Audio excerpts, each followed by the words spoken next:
Okey, ini latihan untuk kelas 4 beta.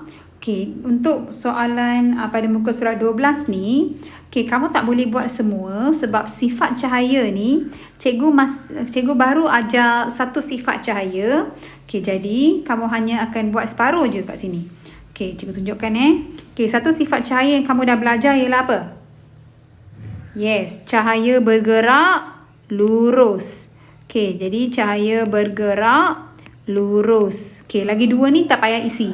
Okey, yang ni kamu akan buat bila cikgu dah ajar nanti. Okey, beri satu contoh. Okey, hari tu kita dah bincang masa Google Meet kan? Okey, apa contoh fenomena yang menunjukkan cahaya bergerak lurus? Ada banyak. Okey, kalau kamu lihat dalam buku teks pun ada beberapa contoh. Okey, fenomena yang di mana cahaya bergerak dalam garis lurus. Kamu boleh rujuk muka surat 88 buku teks. Okey, kamu boleh tulis jawapan dia antaranya cahaya daripada lampu kereta, cahaya daripada lampu helikopter, alur cahaya matahari pada celahan pokok di kawasan hutan. Jadi boleh bagi satu contoh. Ataupun macam cikgu bagi dalam nota yang cikgu bagi ekstra kan.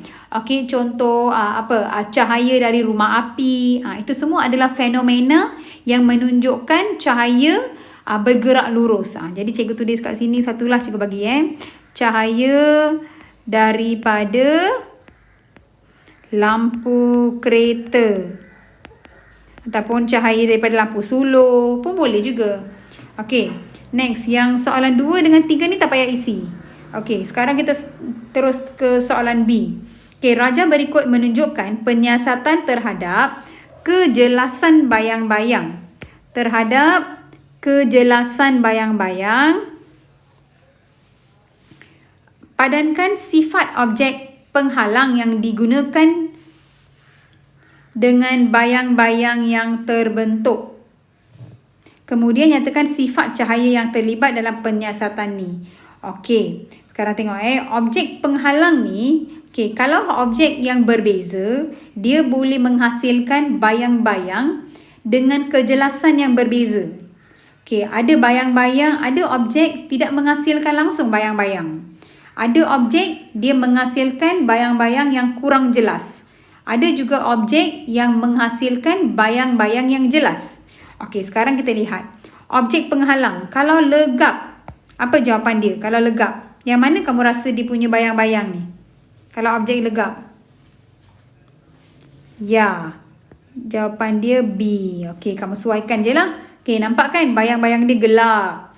Okey, sebab objek legap ni cahaya tak boleh tembus. Jadi bayang-bayang yang terbentuk ni dia sangat gelap.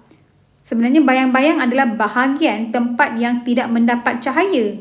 Jadi kalau objek legap ni dia dah halang cahaya, jadi tempat tu sangat gelap lah. Sebab tu bayang-bayangnya sangat jelas. Okey, objek ludsina.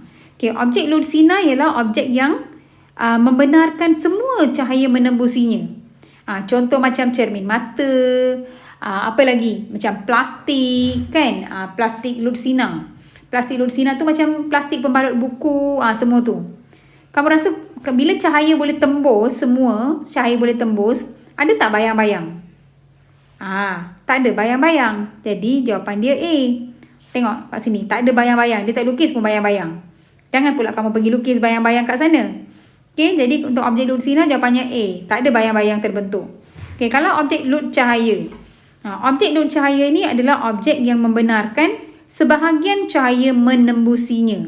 Jadi bayang-bayang terhasil ni ada bayang-bayang tapi dia kurang jelas.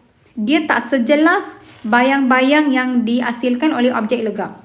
Okey, jawapan dia ni.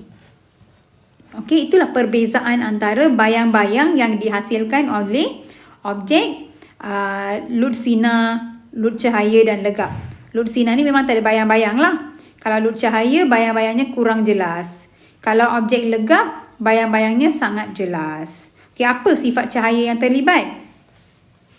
Okey, apa jawapan dia?